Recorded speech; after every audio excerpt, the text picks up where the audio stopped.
다 함께 찬송가 149장 함께 찬송하겠습니다.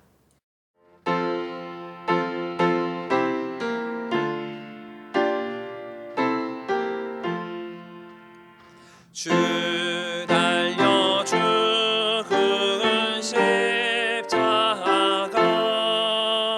우리가 생각할 때에 세상에 속한 욕심을 헛된 줄 알고 버리네. 죽으신 구주 음악에는 자랑을 말게 하소서. 보혈의 공로 힘입어 교만한 맘을 버리네. 못 박힌 손발 보니 근접이라 다 되셨네. 가시로 만든 면류관 우리를 위해 쓰셨네. 온 세상 만물을 가져도 주 은혜 못다 갚겠네. 놀라운 사랑 받은 나 몸으로 재물 삼겠네.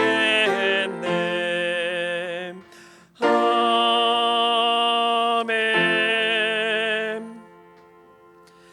찬송가 151장 힘차게 박수하면서 함께 찬송하겠습니다.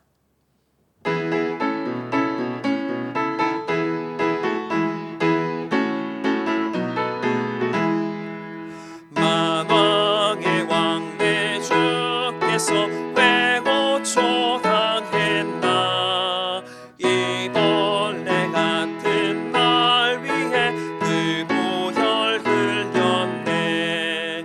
십자가 내가 처음 볼 때에 나의 맘에 큰 고통 사라져.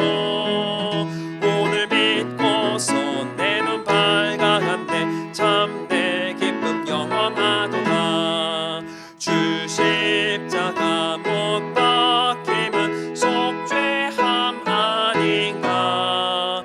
그 긍휼함과 그 은혜 말할 수 없도다. 십자가 내가 처음 볼 때에 나의 맘에 큰 고통 사라져. 오늘 믿고서 내 눈 밝아간대. 참 내 기쁨 영원하도다. 늘어도 그 큰 은혜 다 갚을 수 없네.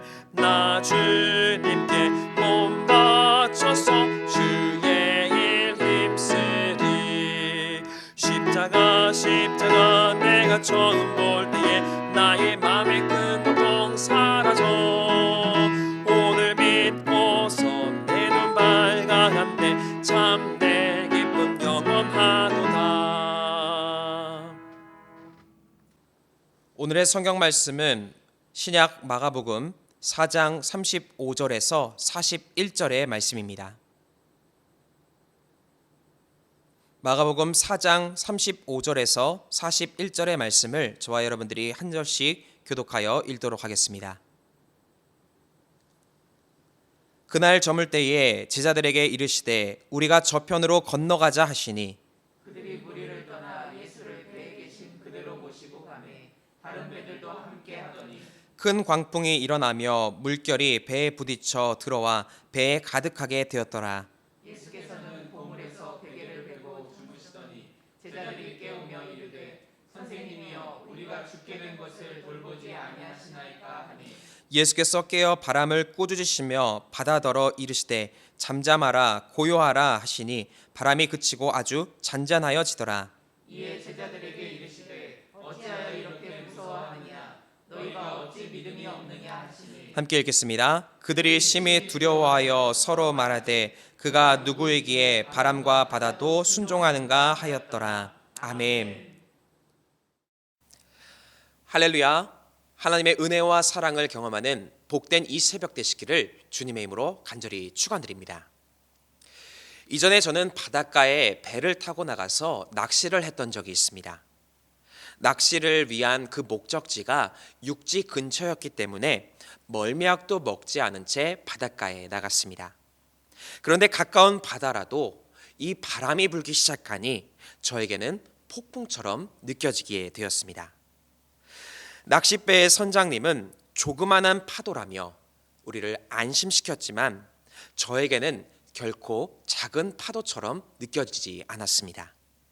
그렇게 몇 시간 동안 있다가 항구로 돌아오게 되었습니다. 그런데 언제 파도가 쳤냐는 것처럼 방파제로 둘러싼 항구는 너무나도 고요했다라는 것입니다.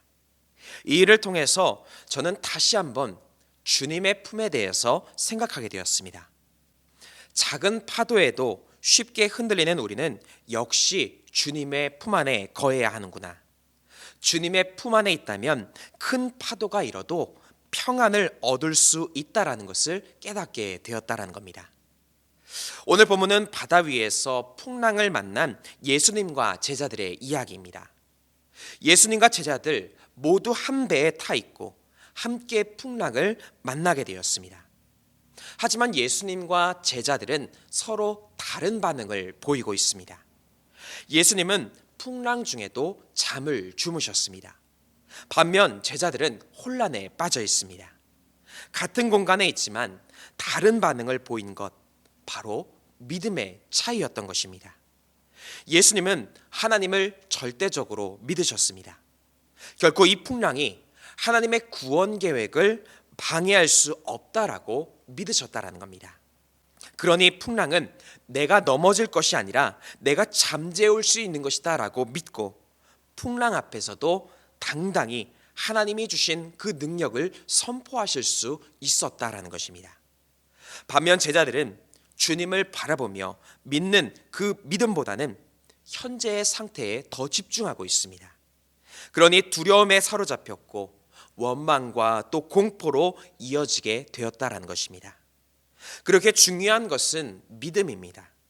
어떤 순간에도 주님의 품이 날 안아주실 수 있다라는 이 믿음에 하나님의 평화가 임하게 되는 줄 믿습니다. 그렇다면 구체적으로 우리가 하나님의 참된 평안을 누리기 위해서는 우리는 어떤 믿음을 가져야 하는 것입니까? 먼저 첫 번째는 주님의 함께하심을 늘 기억해야 하는 것입니다. 저는 시력이 좋지 않아서 늘 안경을 써야 합니다. 안경을 쓰지 않으면 바로 앞에 있는 것도 볼 수 없기에 잠자는 시간을 제외하고는 늘 안경을 쓰고 있습니다.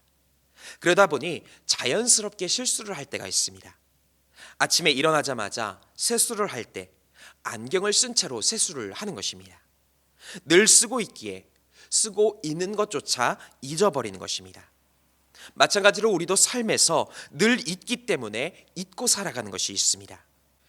심지어 주님이 늘 함께 계시는데 이것도 익숙해서 그런 것인지 잊고 살아갈 때가 있다라는 겁니다. 언제나 함께 하시는 주님은 위기 중에도 함께하고 계시는데 우리는 위기 중에 하나님의 함께 하심에 집중하기보다는 위기에 더 집중한다라는 겁니다. 한 번도 경험하지 못한 위기라며 더 집중하게 될 것입니다. 그런데 분명한 것은 위기 중에도 하나님은 언제나 우리와 함께 계신다라는 겁니다. 오늘 본문에서 제자들과 예수님은 바다에서 풍랑을 만났습니다. 물론 풍랑에 우리가 더 집중할 수도 있습니다. 그런데 우리가 기억해야 하는 것은 36절 말씀입니다. 예수를 배에 계신 그대로 모시고 가매 다른 배들도 함께 하더니. 풍랑이 일기 전부터 예수님은 제자들과 한 배에 타고 계셨습니다. 그리고 물결이 들이쳐서 배에 가득 차게 된 그 이 상황에도 예수님은 도망가지 않으셨습니다. 그 자리에 그대로 배에 함께 계셨다라는 겁니다. 그리고 풍랑을 함께 맞고 계신 것입니다. 이처럼 주님은 우리에게 찾아오는 위기, 이 위기 중에도 함께 계십니다.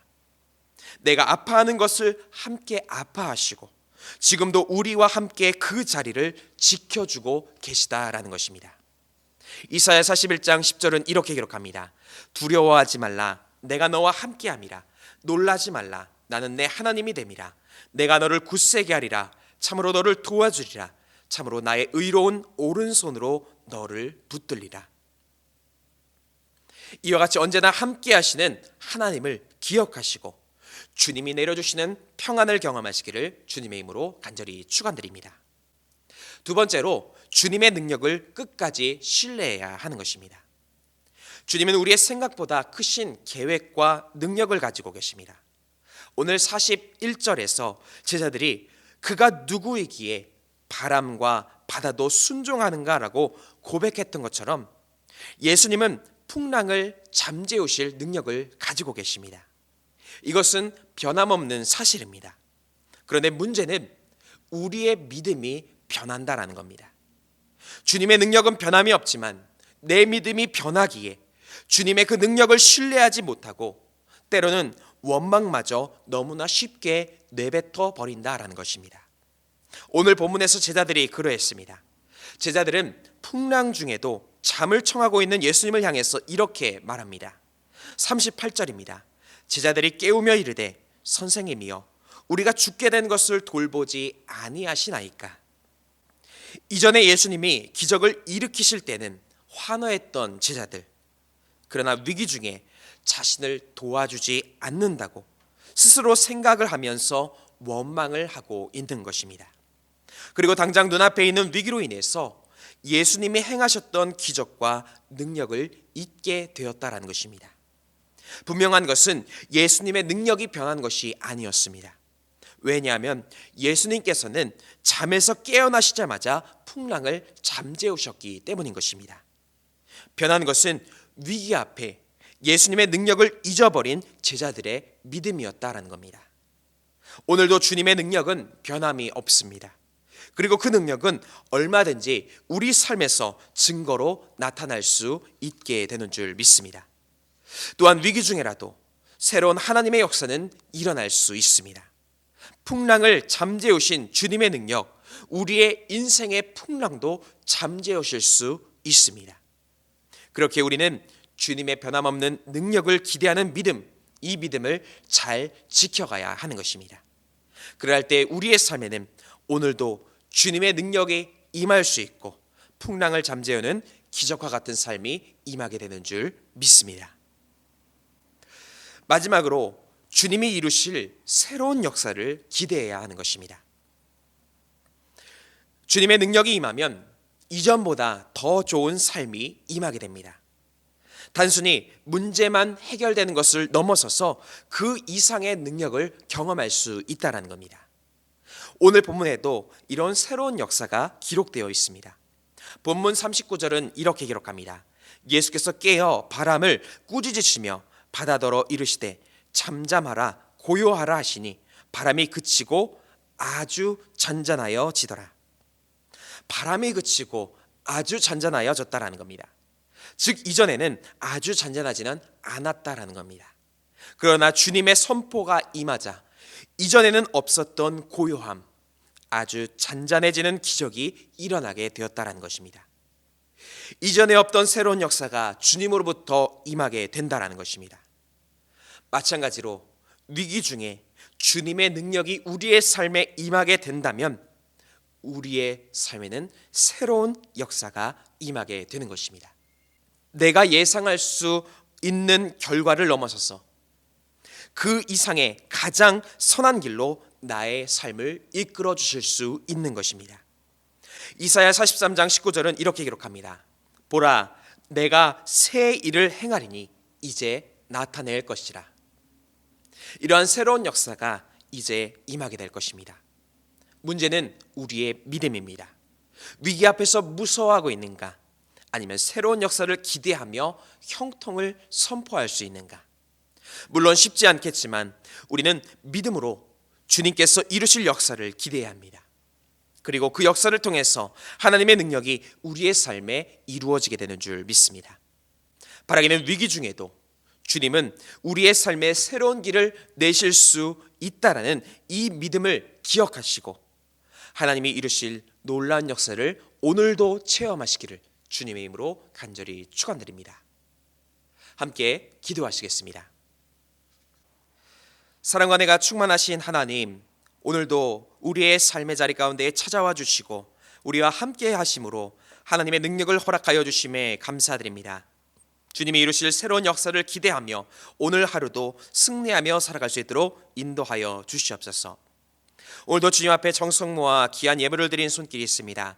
이 예물을 기뻐 받아 주시옵고 드린 예물을 통하여 하나님의 나라가 확장되게 하여 주시며 드린 손길 가운데에는 한량없는 은혜와 축복으로 채우시고 인도하여 주시옵소서. 오늘도 주님께 간구할 때에 주님의 새로운 역사를 우리에게 허락하여 주시고 이를 통하여 하나님께 더 큰 영광 돌릴 수 있도록 인도하여 주시옵소서. 모든 것 감사드리며 우리 구주 예수 그리스도의 이름으로 간절히 기도드립니다. 아멘. 하늘에 계신 우리 아버지여, 이름이 거룩히 여김을 받으시오며 나라가 임하시오며 뜻이 하늘에서 이루어진 것 같이 땅에서도 이루어지이다. 오늘 우리에게 일용할 양식을 주시옵고 우리가 우리에게 죄 지은 자를 사하여 준 것 같이 우리 죄를 사하여 주시옵고 우리를 시험에 들게 하지 마시옵고 다만 악에서 구하시옵소서. 나라와 권세와 영광이 아버지께 영원히 있사옵나이다. 아멘. 이 시간 함께 공동의 기도 제목을 가지고 함께 통성으로 기도하겠습니다. 먼저 주신 말씀에 의지하여 함께 기도하겠습니다. 또한 사순절을 맞이하여 우리의 삶이 보다 하나님의 뜻에 가까운 삶이 될 수 있도록 또 거룩한 삶이 될 수 있도록 함께 기도하겠습니다. 또한 나라 민족을 위해서 기도하실 때에 이 땅과 이 나라의 치유의 은혜를 허락하여 주시옵소서. 대통령과 위정자들에게도 지혜와 명철을 더하여 주시옵소서. 또한 교회를 위해서 기도하실 때에 우리 교회를 통하여 하나님의 사랑이 세상에 흘러갈 수 있도록 인도하여 주시옵소서. 또한 다임 목사님의 신혼의 강건함을 위해서 기도해 주시고 또 교회 학교와 청년부의 굳건한 믿음을 위해서 함께 기도해 주시기 바랍니다. 또한 우리 가정과 개인을 위해서 기도하시고 또 이웃을 위해서 중보하며 기도하실 때는 병환 중인 환우들 또 어려움 가운데 있는 이웃들을 위해서 함께 기도하도록 하겠습니다. 이 시간 함께 기도하겠습니다.